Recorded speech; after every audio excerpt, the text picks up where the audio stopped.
Welcome back to Fine Tooning with Drew Taylor, your one-stop shop when it comes to animation news and commentary. I'm entertainment writer Jim Hill, and Mr. Taylor, whose writings on the industry you can regularly read over on The Wrap, and whose musings on the Mission Impossible movies you can listen to on Light the Fuse, the official Mission Impossible podcast. He and I are recording this week's episode on Sunday, January 19th.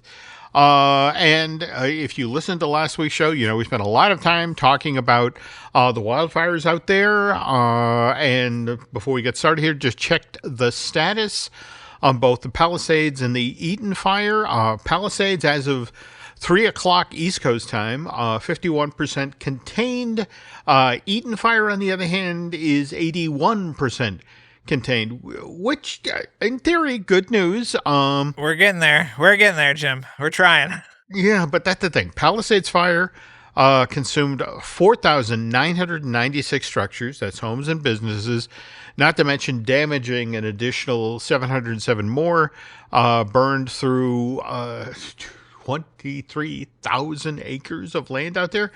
Eaton fire, on the other hand, while it only consumed a portion of that amount, 14,000 acres, the number of structures that wildfire consumed, staggering. It's 9,366, with an additional 1,062 structures having significant fire damage. And I just, what has the last 2 weeks been like for you, Drew? Yeah, it's been really hard. I mean, you learn more and more people that have been affected by these fires, the more you talk to folks.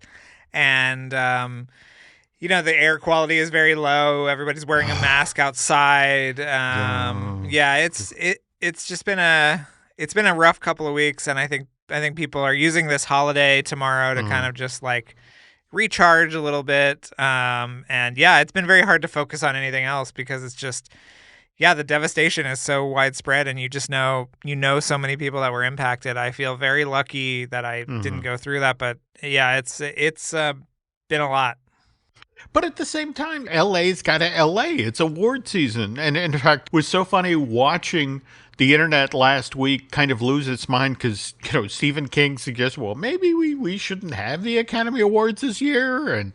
And the interesting thing is, you as the entertainment writer that you are, I mean, you're right now getting ready for Sundance, which starts this Thursday, January 23rd, and then runs through February 2nd. Yeah. That's going to be a little surreal in and of itself, because the first day of Sundance is when the Academy Award nominations, when they got pushed to, right? Yeah, absolutely. Yeah, there's been a lot of like, should the Academy Awards be a telethon? All of these things.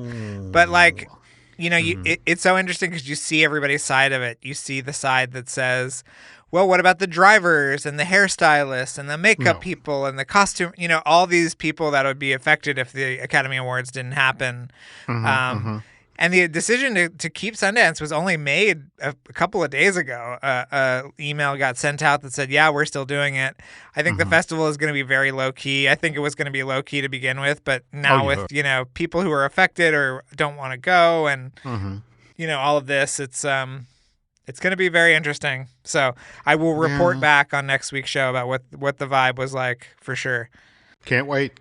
Okay, so again, as they say, the most important word in show business is business. Like everybody else out west, we're going to try to get back to business as usual here. And so on Fine Tuning, that means we start with our news segment. But before we do that, we need to acknowledge our sponsor, which is the DVC Rental Store. And if you're planning your next trip to Walt Disney World, you can save some serious scratch by renting DVC points at the DVC Rental Store. Imagine staying at a deluxe resort for a fraction of the cost. Total game changer. Jim, I got to tell you, DVC-wise, the DVC Tower, I think, is being redone at Grand Californian. Is this what you were hearing as well? I was there last night, and they said, oh, yeah, the rooms are getting redone. They're starting with the DVC Tower, so... Interesting. Okay. Yeah. Also worth noting here that I want to say that the Disneyland Hotel, I want to say upwards of 100 employees who lost homes or were impacted by the fire are now being put up at the hotel there. So, again, worth noting. Anyway, by the way, if you want to own or are thinking of joining the Disney Vacation Club, check out the DVC resale market. They're the leader in the secondary market with over 70,000 satisfied members. So if you're looking to buy or sell your DVC points, they make the process seamless. Okay, and speaking of buying and selling, and that's money, and money is what Hollywood pays attention to, especially how the movies do over the weekend. And it was Mufasa, which, by the way, I want to point out, 4 weeks and change into its theatrical run, came out on top of the domestic box office this past weekend. Selling $15 million worth of tickets in North America and besting two newer releases, One of Them Days, which sold $14 million worth of tickets in the same territory, and then Universal's Wolfman reboot, which sold $12 million. Although I was hearing that was largely because it's an R. Who knows? Anyway, worth noting here, second lowest grossing Martin Luther King Day weekend of the past decade. So wasn't it the lowest since Beverly Hills Ninja? Is that what I read? That was the last lowest. Oh, that's a Chris Farley classic. To be careful there. On the other hand, Disney did have a bit more good news. Moana 2 officially slipped by the $1 billion box office barrier early this week, making this animated feature the 32nd film that Disney had made to earn that much at the worldwide box office. And I was thinking, all right, and there were supposedly 3 of them that did that last year, and Deadpool and Inside Out 2, I'm assuming? Yeah, I think there was only 3, and those were the 3. Yeah. Okay, there we go. So Moana 2 counts. Yeah. All right. But that said, we did have kind of a sad note to start this week. We lost innovative filmmaker David Lynch. And I have to admit, Drew, I've been a fan of his stuff since as far back as Eraserhead. Yeah. 77 and thereabouts. But I just learned this past week so much about his biography. For example, we've got the second Trump inaugural happening tomorrow. But David, as it turns out, he went to JFK's inaugural. He was an Eagle Scout, and I guess they brought in hundreds of Eagle Scouts from around the country to take part in that ceremony in 1960. He was also at when the Beatles first came to America. He was I don't know if he was at the Ed Sullivan Show, but he was definitely at that. I think he was at that concert in DC where they performed. Wow. So if you actually watch Beatles 64 on Disney Plus, I think that is the last interview he gave was for that documentary. I did not know and that. I wrote an entire article about how he wound up in there, so we can put that in the show notes. But it's really amazing. He was always at these kind of cultural crossroads, and that is so cool.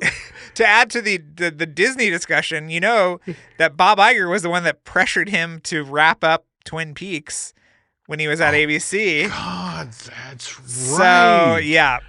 Oh, wow. Yeah. Okay, because just the thing of the thing that blew my mind. For example, you mentioned the Beatles arrive in the States in '64. At that time, he's studying at the School of Fine Arts in Boston. But did you see who his roommate was? No, who was his roommate? Peter Wolf of the Jay Giles Band. So it's like, that's the thing. It's just sort of like, wow, David Lynch meets Forrest Gump. Yes. The angel was a centerfold, Jim. We have to remember that. Yes. There we go. All right. But again, I also kind of love him for what he wound up saying about the School of the Fine Arts in Boston. In fact, he stayed there only a year, and he said, I was not inspired at all by that place. But he then ends up at the Pennsylvania Academy of Fine Arts, where I did not know this. He started as an animator, really? Yeah. And he's always, used animation throughout his career. in that incredible, I don't know, Jim, if you watched the revival of Twin Peaks, but it's one of the most amazing things ever. Oh, Fire Walk with Me? No, the Or return, the one that was on Showtime in Oh, no, no, no, 2017. no, no, no. Yeah, you got to watch Okay. it. Some really inventive animation stuff in there. Okay. Okay. But Oh, yeah, all right. I went and paid tribute, Jim, at our away office at Bob's Big Boy. Yeah. And there were a lot of people standing out there. There was kind of a little memorial on the Bob's figure.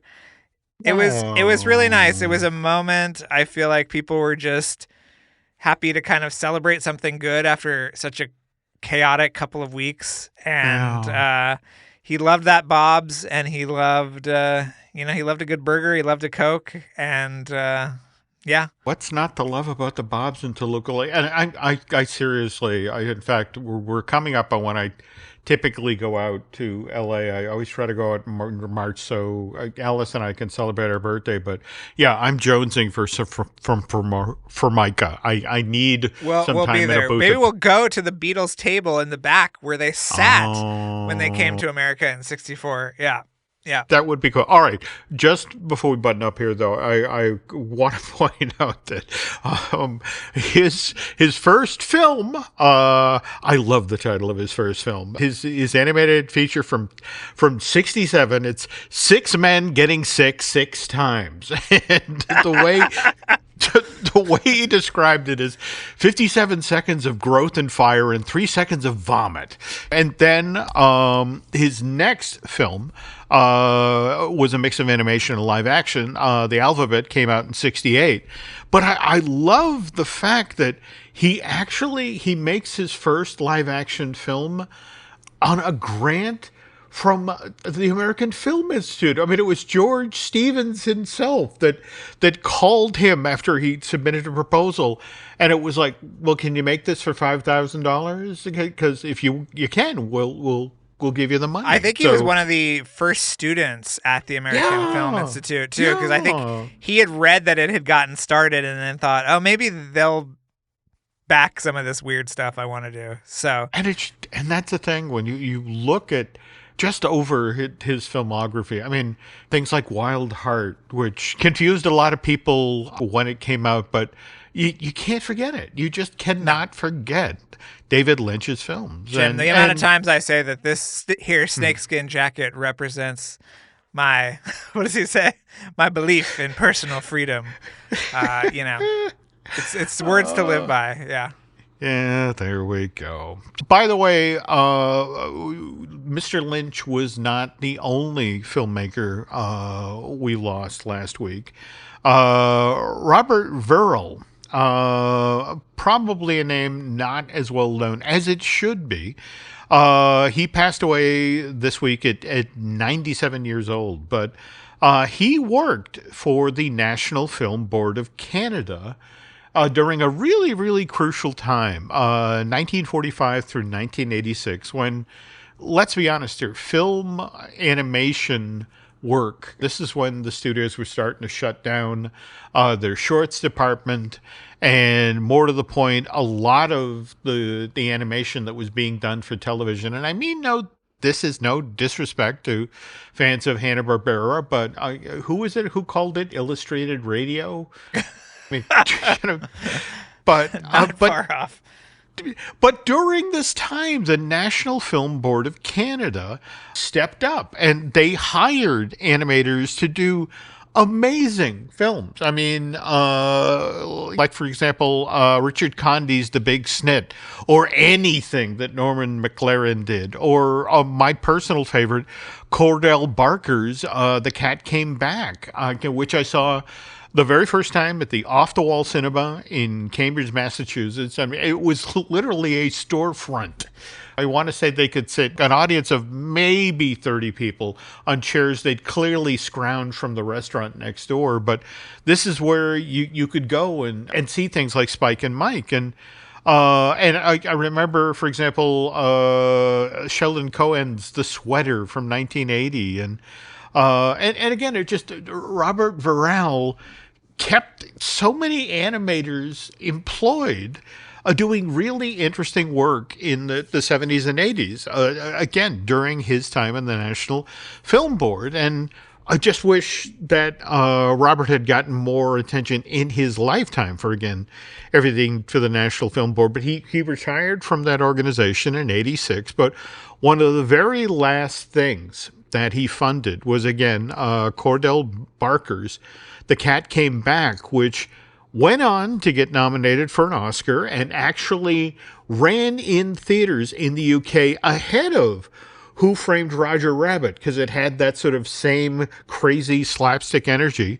And ironically enough, though, Drew, it lost the Academy Award to Pixar's Tin Toy. And you got to wonder where would that have aired in America? Because I know I've seen it, but was it just it wasn't part of Sesame Street or something, wasn't? Well, no, I think Cordell did do some work for Sesame Street. I mean, again, that's the other thing, that they would make these shorts and other folks would reach out and offer them opportunities. But I want to say that if you did Spike and Mike, that showed up regularly there. It's also readily available today over on YouTube. In fact, seriously, folks, if you're in need of a laugh right now, The Cat Came Back is just fall down funny. Good stuff. It's an amazing little feature. I don't know where would I have seen it? I wonder if it was on like I don't know. Because this might shock you, Jim, but as a 7-year-old, I was not going to the Spike and Mike's. No, I get that, but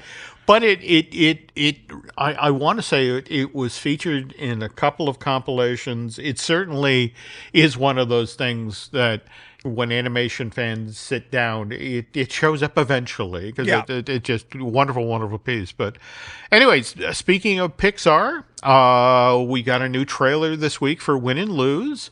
So did this make you that much more excited for this 8-episode show debut? Yeah, I've been on board the win or lose train since they showed an entire episode at Annecy in 2023. Jim, that's how long this has been simmering. Obviously, it is not in the best place, kind of PR wise after. No. That, and I asked it, like, are you going to do anything, before it comes out? And they said, no, not really. It's sort of, it's too kind of hot button. I still hope I can do something, but, no, yeah, it's sad. It's taken a turn. It has. And you gotta feel for the folks up in Emeryville who work so hard on this, and just the way it's being defined now as this kind of failed enterprise that lacked the courage of its convictions. And tell you what, folks, watch all 8 episodes and then we'll talk about courage of convictions. Okay? Just check it out. There's a lot of people, talented people who work really hard on this, and it deserves its moment in the spotlight. Though, before that debuts on February 19th over on Amazon Prime Video, we're getting season 3 of Invincible, which starts on February 6th. And have you watched the show, Drew? I haven't. I've been meaning to catch up. There's so much stuff. I just got all my screeners for Friendly Neighborhood Spider-Man as well, which is coming out at the end of the month. So there's just it's too much stuff to watch, Jim. It's too much stuff. That it is. But that said, Invincible is so popular. And again, I'm always hesitant to say this. Season 4 has already been greenlit, so I guess Drew will tell me, no, they actually just decided they're going to make 20 episodes, so shut up, moron. Yes. Okay. But the week before that, we get in theaters DreamWorks Dog Man. That shows up your local multiplex January 31st. I didn't know till just tonight that was directed by Peter Hastings. And yes, Peter's responsible for some of my very favorite television animation, Animaniacs, Piggy and the Brain.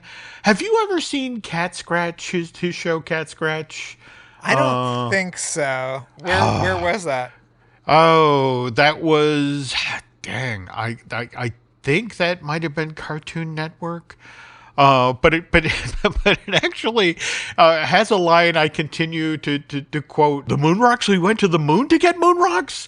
Wayne Knight was one of the voices on this thing, and just it was an amazing vocal cast, wonderfully animated. I think it ran 2 seasons, if that.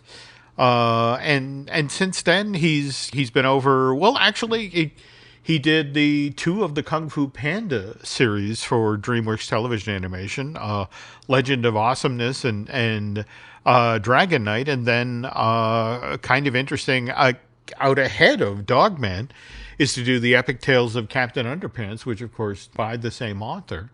So he's very much in the Captain Underpants world. There we go. From what I understand, yeah.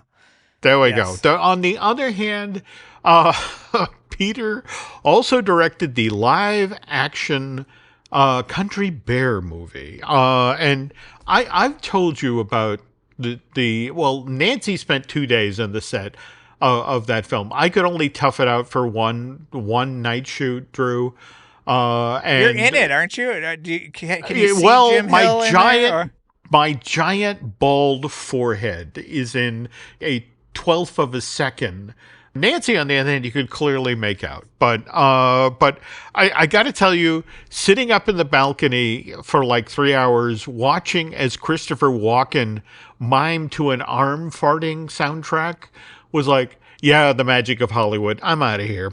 So people don't realize how boring a film set truly is. God, did you see any of the? Did any of the animatronics malfunction and rip a guy's arm off or anything? Yes. In fact, well, no, that was what was interesting, because the animatronic bear suits done by Henson were very much a part of this. But what was so funny was when one would stop working, you'd hear the PAs, bear down, and everything would grind to a halt as they lifted a head off of a performer and then went backstage and persuaded the eyes to look in the same direction, or to the eyelids to stop suddenly doing the marimba by themselves. But yeah, I mean, it was interesting to watch that aspect of it. But beyond that, no, Drew is right.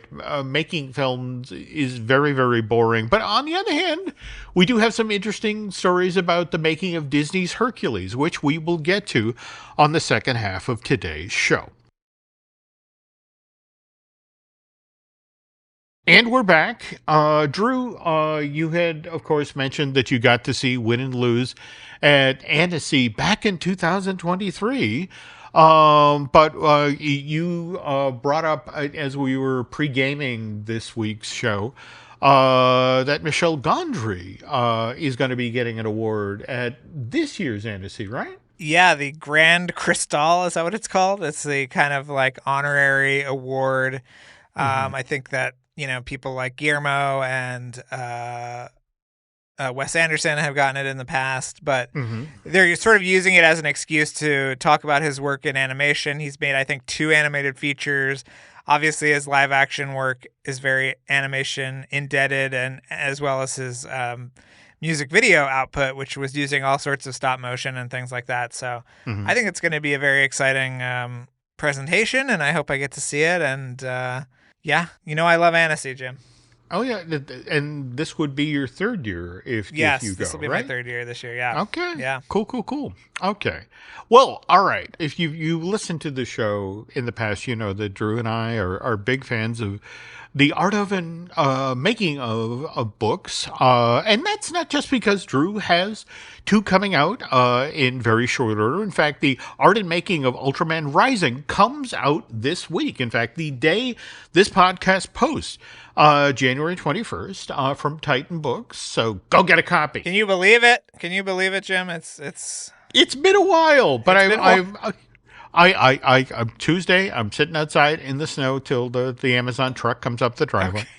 Okay. And then, of course, it's The Art of Amphibia. That's coming from Disney Manga on March 25th. And on last week's show, Drew and I talked briefly about Disney's Hercules, The Art of Gerald's Scarf, which was published by Inside Editions on January 7th. And this thing, I've been savoring it over the past week or so. I mean, it's this wonderful combination of amazingly big pictures of Scarf's work and showing you, how he came to various characters. But at the same time, there are just some wonderful stories. I mean, for example, Well, should we tell people who he is? well, oh, yes, go ahead. Okay, so he is what would you call him, Jim? Like an art director or an illustrator or something, but he's best known for his work with The Who, right? Mm-hmm. Yeah, including yeah. in the animated sequences in The Wall and Tommy, right? Okay. Well, it's so interesting you tell that story because Tom Schumacher, the then head of feature animation, talked about they hired Gerald to do some development work for Hercules. And so Schumacher flies over to London, goes to Scarf Studio. But the thing is, Scarf works on these giant pieces of paper. They're 22 inches by 33 inches. So he has this giant portfolio of dozens upon dozens of drawings, which Schumacher is so anxious to get back to California. He books a seat on the Concorde. But here's the thing again, the Concorde doesn't have overhead space to store things, which evidently Schumacher didn't realize till he got to the plane and is boarding it. And this very insistent British air hostess is, I'm very sorry, sir, but you're going to have to surrender your portfolio and we will put it down in the hold. And he's like, you don't understand. This is Gerald Scarf's work. And if anything were to happen to it, I mean, there's a whole film riding on this. And at this point, the pilot steps out of the cockpit because, just Schumacher's not bending. And so Tom turns to the pilot and pleads his case. And this is the art of Gerald Scarf. And the pilot goes, Gerald Scarf? Pink Floyd, The Wall, Gerald Scarf? He then grabs a portfolio and goes through it and then says, okay, all right, I'm taking this with me up into the cockpit. So the drawings for Hercules actually had a better seat than Tom Schumacher did. But again, there were fans of Gerald Scarf everywhere. But conversely, Scarf was a huge, huge fan of Disney. And in fact, his favorite part of working on Hercules was Hades, because his way of thinking, the heroes in Disney tended to be kind of dull like dishwater, but the villains had all the fun. And so as you look through this book, you get to see he tried a lot of different ideas. For example, well, what if Hades was made entirely out of fire? Or if it was fire and brimstone? What if he was only molten lava? And they were groping for an idea. But then Musquet and Clements, the gentleman in charge of this project, came up with the idea that, and I think we talked about this previously on Fine Tooning, that in much the same way that having Robin Williams as the voice of the genie in Aladdin really kicked everything in that film up a notch, the notion was, well, all right, well, what if we did something similar with Hercules? What if we got an A-list celebrity? What if we, for example, got Jack Nicholson? And what's interesting, Drew, is I managed to get a couple of pages from the script of the version for that they wrote with Nicholson in mind. And in fact, this is page 4 of that script, that version of the script. Interior Hades throne room, the sardonic Hades. And again, literally in the script, Drew, it says in quotes, Jack Nicholson sits brooding on his black marble throne. With an air of impatience, he rises to his throne and gazes out the window overlooking the domain of the dead. And he sees that the boat with the Fates is arriving.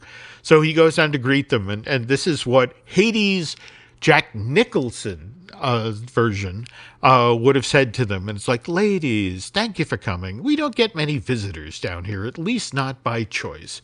May I say, you're looking lovelier than ever. So let's get down to brass tacks. It seems my swell brother Zeus got the prime real estate, Olympus, while I'm stuck down here surrounded by deadbeats. Present company excluded, of course. And then the Fates say, so you want to know if your secret plan to gather the forces of darkness in a revolt to throw him over we'll succeed. And said, and I could see you girls are way ahead of me. And as you can see, I mean, it was written with Nicholson's cadence in mind, with that sort of putting an underplayed sort of a backspin on the line. But as we talked about on the show, Disney and Nicholson really wanted to do it, but he wanted to get, for lack of a better term, Joker money to do it. And Disney wasn't willing to do that. And so they pivot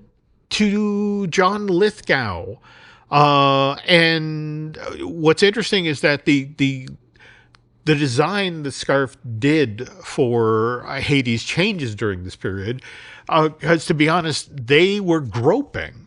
And so Scarf wound up groping himself. So we go from a really strong caricature of Jack Nicholson to, for lack of a better term, this character sort of looks like Lex Luthor, but kind of done in black and white with a gray pallor. And for lack of a better term, the character just was not fun. Lithgow wasn't given a lot to work with. The scripts were kind of all over the place during this point. And at that point, they just admitted, all right, it's a bad fit. Let's just go. And the irony is that Lithgow, once he's let go for this, he gets Third Rock from the Sun on NBC and actually wins a bunch of Emmys for a role that fit him like a glove. Now, but what's also worth noting here is that Hercules was in development at Disney starting in late 92, early 93 after Aladdin got buttoned up. And Katzenberg was forced out of Disney in August of 94 and then began poaching Disney artists and animators to staff up DreamWorks Animation in the fall of 94, early 95, which was actually impacted the production of Hercules.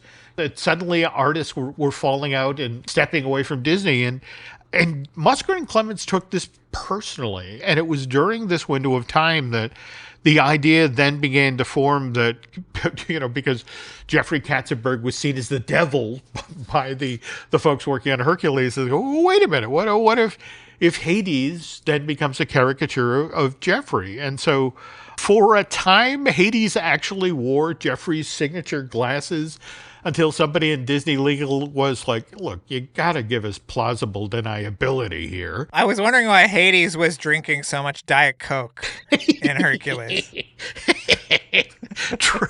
That's a great note. Okay.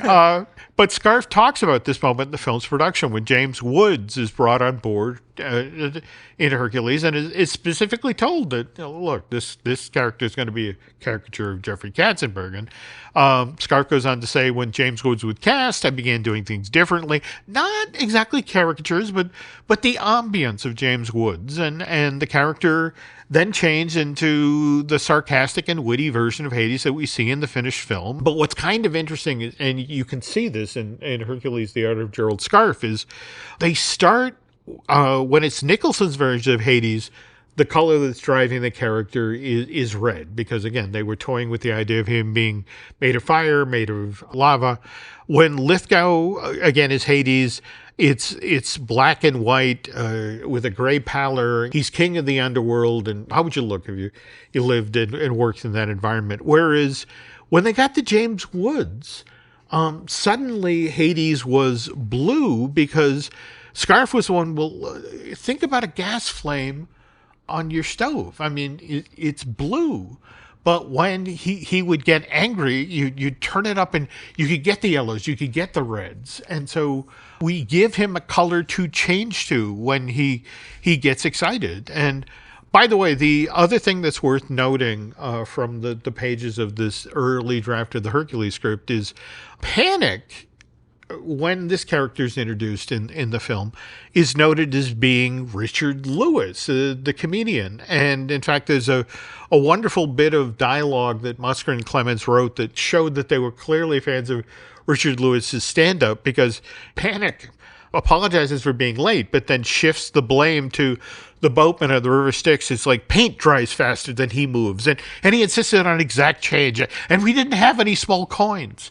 But for some odd reason, they didn't get him for Panic. And that voice eventually got done by Matt Frewer of Honey, I Shrunk the Kids. There we go. Yes. But Max Headroom himself. We go. Max Headroom. That was what I was trying to think of. But what's interesting is that Richard Lewis did come back and do a voice for Hercules, the animated series. He was the voice of Neurosis, which, again, that's ideal casting. But sadly, we lost Richard just last year. And in fact, I want to say it was just days after his appearance on the final season of Curb Your Enthusiasm. You have to quote Troy McClure, Jim, when he was cast as Neurosis, and he says, "It's the part I was born to play, baby." There you go. That's great. On the other hand, James Woods also been in the news lately. He was on Fox talking about how he lost his home in the Palisades. Interesting bend on that story. His home actually did not burn down. He evacuated, and luckily his home was spared. Anyway, to bring this to a close here, and we're talking about Hades. Of course, this year, lots of stuff going on Hercules-wise. I mean, we've talked previously on the show about the stage show that Disney did in Central Park back in 2019, which was supposed to go to Broadway but got tripped up by the pandemic. Disney then tried out a version of it in February of 2023 at the Paper Mill Playhouse. It was in Hamburg last year, 2024, and will debut at the Theatre Royale in Drury Lane this summer. And what's interesting, Drew, is it's supposed to be coming to Broadway in 2026, but kind of an interesting bend on this whole story. Roger Bart, who was the singing voice of young Hercules. In fact, if you've ever heard the official Disney version of Go the Distance, that's Roger. He, of course, was in Mel Brooks's Broadway musical version of The Producers. More recently played Doc Brown in Back to the Future, the musical, in both London and New York, but that show just closed this past month. And what I've heard is that Roger played Hades in, again, that pilot production in Central Park at the Delacorte Theater, and everybody loved him. And so it's like now Roger is available again. And so there's a lot of folks just sort of eyeballing who gets cast for the London version of Hercules, because the insinuation is a lot of that cast is coming over to Broadway in 2026. And in fact, kind of interesting, it would appear that Hercules might be going into the New Amsterdam, which means that Aladdin, which has been running there for 12 years, I want to say, might need a new place to set up camp. What's the one down the street that Newsies was in? Doesn't Disney own that one? Okay, I think it's the one where that's where Tarzan was, and I think Little Mermaid was. Well, all right. Let's see. There was the Luntfontein. That was where. Yes, maybe I think that's where it was. Little Mermaid was, and I want to say Tarzan was in the Richard Rodgers. I can tell you that Newsies was in the theater across from Phantom, which was the Palace. But man, I'm blanking the name. All right, let me see what I can chase down there. But speaking of chasing stuff down, last couple of shows, Drew, we've been talking about Light the Fuse and how the official Mission Impossible podcast that you do with Charles Hood is coming back. It's coming back, Jim. We're getting closer. I think in February, I think it would be a great Valentine, something to listen to with your lover, you're you turn on the podcast, you just lay there and just soak up all the Mission Impossible goodness that you can desire. I hopefully we'll be on the air by then. That's what I'm hoping. One could hope. I by the way, just today I saw a genuinely bizarre Mission Impossible reference. Evidently, there is a scene in one of them days where one of the characters runs in a suit. And evidently, they literally make a comment to the effect of they're doing the Tom Cruise run in a suit because nobody can run in a suit like Tom Cruise. So nobody. There we go. All right, but we'll get to see him run in a suit very soon because Final Reckoning is arriving at theaters May 23rd of this year, 2025. Yes, that's right. No choice, Jim. As George Lucas once said, films are not released; they escape. So I think the movie will escape on May 23rd. Yes. All right. Cool. Okay. Now, but again, you can learn more about that on the Light the Fuse, the official Mission Impossible podcast. And speaking of podcasts, we have a few of them here we'd like you to check out. We, of course, have Disney Dish that I do with Len Testa. Likewise, we have Epic Universal podcast that I do with Eric Hersey, talented gentleman who produces a lot of the podcasts here on Jim Hill Media. I also do the I Want That Too, which is our Disney merch podcast with Eric's lovely bride, Lauren. Let's see. Brian Gunn and I just recorded a brand new episode of Looking at Lucasfilm that'll drop this coming Saturday. And in fact, oddly enough, we talk about Mark Hamill, who also thought his house burned down during the Palisades Fair and lucked out. Let's see. Beyond that, we also have the Manufacturing the Magic podcast. That's a history of themed entertainment. We host that show here. That's done by Noah and Shelley Valladolid. And then, of course, there is our Patreon project, Disney Unpacked, which we do with veteran Imagineer Jim Schul. And this coming Sunday, we'll have a brand new episode of that, which talks about Stitch's Great Escape, another animated-related story.